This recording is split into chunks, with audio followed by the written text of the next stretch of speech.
अस्सलामुअलैकुम, क्या हाल है आप सबका। उम्मीद करती हूँ सब ठीक ठाक होंगे, खैरियत से होंगे। Welcome to my YouTube channel which is learn best English.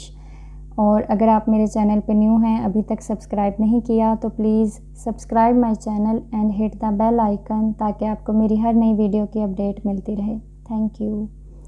जैसा कि आप सब जानते हैं कि आजकल के एरा में इंग्लिश सीखना कितना ज़रूरी हो गया। एटलीस्ट इंसान को इतनी तो ज़रूर आनी चाहिए कि उसे दूसरों के सामने एम्बेरसमेंट ना हो, उसे बुरा फील ना हो। इसीलिए मैं आपको बहुत आसान तरीके से इंग्लिश सिखाऊंगी एंड ट्रस्ट मी, इसके बाद आपको इंग्लिश बहुत आसान लगेगी। आप उसे बोल भी सकेंगे, लिख भी सकेंगे और अंडरस्टैंड भी कर सकेंगे।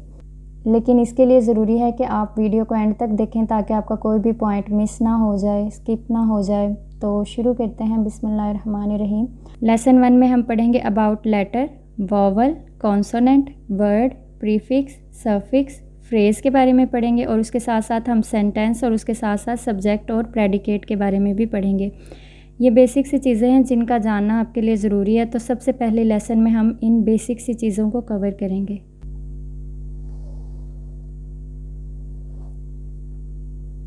जब भी हम लेटर का वर्ड पढ़ते हैं तो सबसे पहले हमारे जहन में आता है ख़त।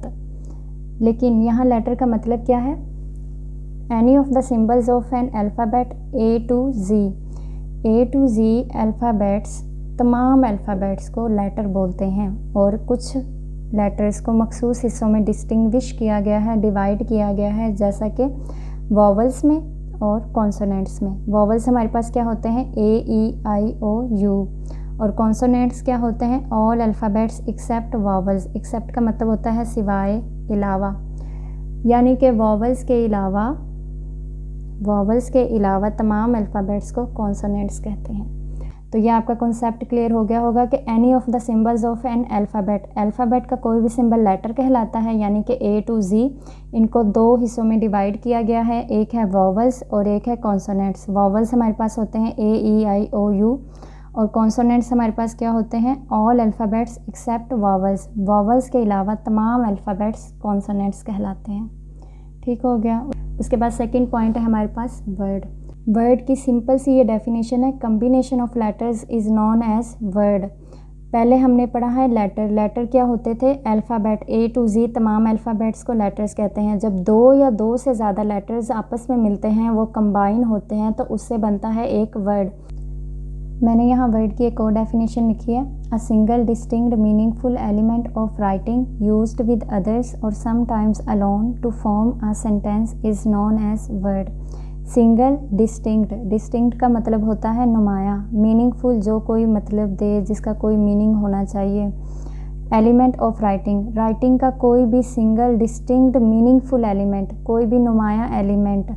यूज्ड विद अदर्स, जो दूसरों के साथ भी यूज़ हो सकता है। और समटाइम्स अलोन, कभी कभी वो अकेला भी यूज़ होता है। To form a sentence is known as a word. और हम इसे यूज़ क्यों करते हैं? एक सेंटेंस बनाने के लिए यूज़ करते हैं, तो इसको बोलते हैं वर्ड। यानी कि सिंगल डिस्टिंक्ट मीनिंगफुल एलिमेंट होना चाहिए राइटिंग का।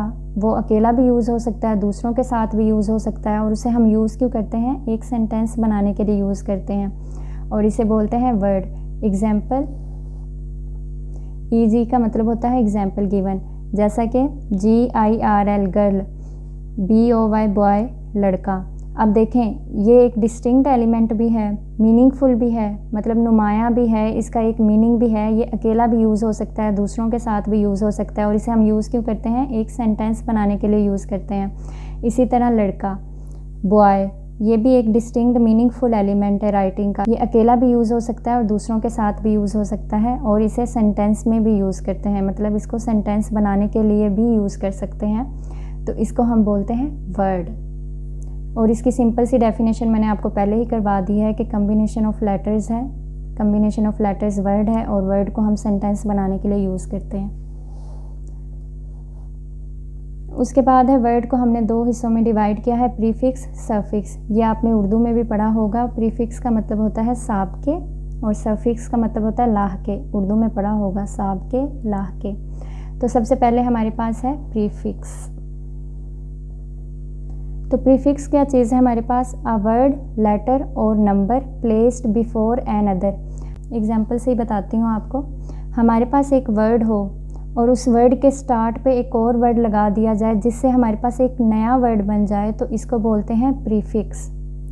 हमारे पास एक वर्ड हो, उस वर्ड के स्टार्ट में एक और वर्ड लगा दिया जाए जिससे हमारे पास एक नया वर्ड बन जाए, इसको बोलते हैं प्रीफिक्स। मैंने लिखा भी यही हुआ है, प्लेस्ड बिफोर एन अदर, मतलब किसी भी वर्ड के स्टार्ट में एक और वर्ड लगा दिया जाए तो इसको बोलते हैं प्रीफिक्स, साबके।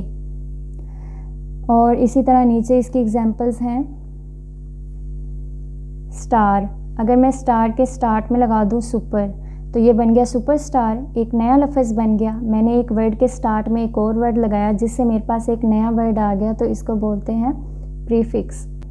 लास्ट वर्ड है हमारे पास टर्न, अगर मैं इसके स्टार्ट में RE लगा दूं तो ये बन गया है रिटर्न, एक नया वर्ड बन गया ना, तो ये हमारे पास प्रीफिक्स है। तो यहाँ पे अन, सुपर, री, ये तमाम जो वर्ड्स हैं ना, ये प्रीफिक्स कहलाते हैं। अब उसके बाद हम डिस्कस करेंगे सफिक्स को। अब हमारे पास है suffix, added at the end of a word. ये प्रीफिक्स के बिल्कुल उलट है। अगर हमारे पास एक वर्ड हो, एग्जाम्पल से आपको बताती हूँ, अगर हमारे पास एक वर्ड हो और उस वर्ड के एंड पर कोई वर्ड लगा दिया जाए जिससे हमारे पास एक नया वर्ड बन जाए, तो इसको सफिक्स बोलते हैं। जैसा कि हमारे पास है हैप्पी, इसके एंड पे मैंने लगा दिया ILY, तो हमारे पास एक नया वर्ड बन गया हैप्पीली, तो ये एक सफिक्स है। इसी तरह हमारे पास है फ्री, फ्री के एंड पे अगर मैं DOM लगा दूं तो बन गया फ्रीडम, मतलब मैंने एक वर्ड लिया, उस वर्ड के एंड पे एक और वर्ड लगा दिया जिससे हमारे पास एक नया वर्ड बन गया, तो इसको बोलते हैं सफिक्स। इसी तरह है हमारे पास स्टार, स्टार से मैंने बनाया स्टारडम, स्टारडम पब्लिसिटी, शोहरत, मतलब कि अगर हमारे पास एक वर्ड हो, उस वर्ड के एंड पर कोई वर्ड लगा दिया जाए जिससे हमारे पास एक नया वर्ड बन जाए, तो इसको बोलते हैं सफिक्स। उम्मीद करती हूँ क्लियर होगा आपको। प्रीफिक्स में स्टार्ट पे लगाते हैं और सफिक्स में एंड पे लगाते हैं। यहाँ जो है ILY, DOM और यहाँ DOM, ये तमाम सफिक्स हैं। अब थर्ड पॉइंट है हमारे पास फ्रेज़। फ्रेज़ हमारे पास क्या है, combination of words. Example given है, on the road, in the rain. On हमारे पास अलग से वर्ड है, दी हमारे पास अलग से वर्ड है, रोड हमारे पास अलग से वर्ड है, इन द रेन, इन अलग से है, द अलग से है, रेन अलग से हमारे पास एक वर्ड है। तो ये तमाम कम्बिनेशन ऑफ वर्ड्स हैं और इनको हम बोलते हैं फ्रेज़। लेकिन फ्रेज़ में एक अहम पॉइंट जो आपको पता होना चाहिए वो ये है कि phrase is a combination of words but it gives an incomplete message. यानी फ्रेज़ कम्बिनेशन ऑफ वर्ड्स तो है ही, लेकिन ये हमेशा इनकम्प्लीट मैसेज देती है। जैसा कि हमने यहाँ पढ़ा, on the road, in the rain. अब यहाँ देखें, on the road, in the rain, इससे हमें कोई कंप्लीट मैसेज तो नहीं ना मिल रहा, सिर्फ हमें ये पता लग रहा है ये वर्ड्स हैं, ये कम्बिनेशन ऑफ वर्ड्स हैं, लेकिन इनका हमें कोई मीनिंग नहीं पता लग रहा, कंप्लीट मैसेज नहीं मिल रहा, तो इसे हम बोलते हैं फ्रेज़। लास्ट पॉइंट हमारे पास है सेंटेंस। सेंटेंस हमारे पास क्या होता है, कम्बिनेशन ऑफ वर्ड्स। इसकी एग्जाम्पल गिवन है, the bus is on the road, the car is in the rain. अब आप लोग सोचेंगे कि जो फ्रेज़ है हमारे पास वो भी कम्बिनेशन ऑफ वर्ड्स है और जो सेंटेंस है वो भी कम्बिनेशन ऑफ वर्ड्स है, लेकिन इनके दरमियान एक मेन डिफरेंस है जो आपको पता होना चाहिए, और वो ये है,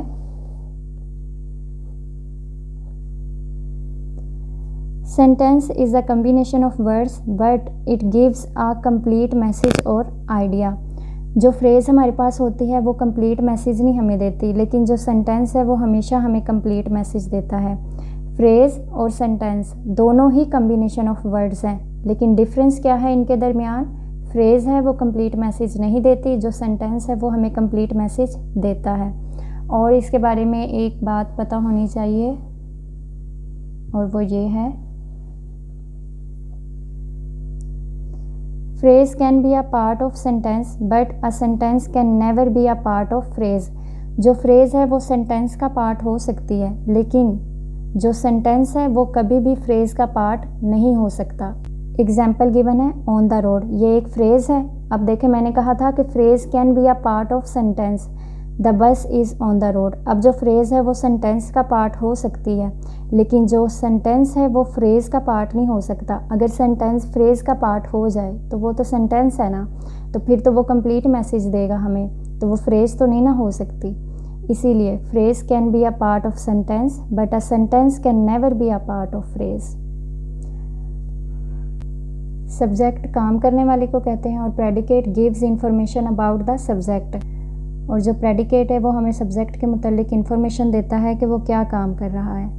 एग्जाम्पल गिवन है Ali is going to school. Ali यहाँ है सब्जेक्ट, गोइंग टू स्कूल ये है प्रेडिकेट। सब्जेक्ट काम करने वाला और जो सब्जेक्ट के मुतालिक हमें इंफॉर्मेशन देता है उसको बोलते हैं प्रेडिकेट। इसी तरह हमारे पास एक और एग्जाम्पल है, he is eating an apple. जो ही है यहाँ सब्जेक्ट है, ईटिंग एन एप्पल प्रेडिकेट है। ही सब्जेक्ट है क्योंकि वो काम करने वाला है, ईटिंग एन एप्पल सब्जेक्ट के मुतालिक हमें इंफॉर्मेशन देता है तो इसे हम प्रेडिकेट बोलते हैं। नाम वगैरह के अलावा जो he, she, it, I, we, you, they ये सब आ जाएं, प्रोनाउंस वगैरह आ जाएं तो ये भी सब्जेक्ट ही होते हैं, तो इन्हें हम बाद में डिटेल से डिस्कस करेंगे। तो आज हमने लेटर, वर्ड, फ्रेज़ और सेंटेंस के बारे में डिस्कस किया है। नेक्स्ट लेक्चर में हम इससे आगे प्रोसीड करेंगे। तब तक आप इस लेक्चर को अच्छे से ज़हन नशीन कर लें, अंडरस्टैंड कर लें, और अगर आपके जहन में कोई भी सवाल है या कोई भी आपको इशू है तो वो आप कमेंट सेक्शन में मुझसे पूछ सकते हैं। फिर मुलाकात होगी एक नई वीडियो के साथ, एक नए लेसन और लेक्चर के साथ। जज़ाकल्लाह फॉर योर टाइम। ख्याल रखें अपना और अपनों का। अल्लाह हाफिज़।